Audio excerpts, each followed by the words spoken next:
goal with this activity is to really loosen up the hips and the trunk. Here's what you're going to do.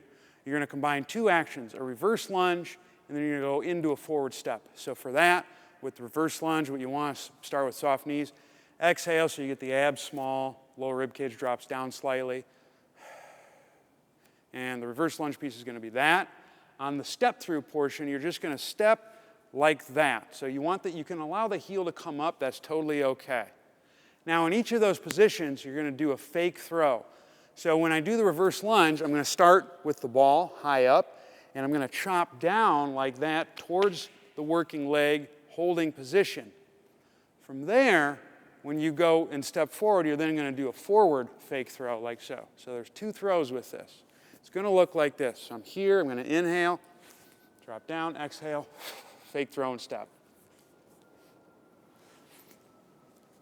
Just like that.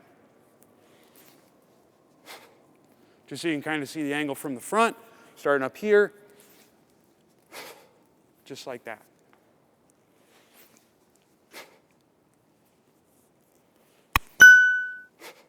And that's how it's done. Give it a shot.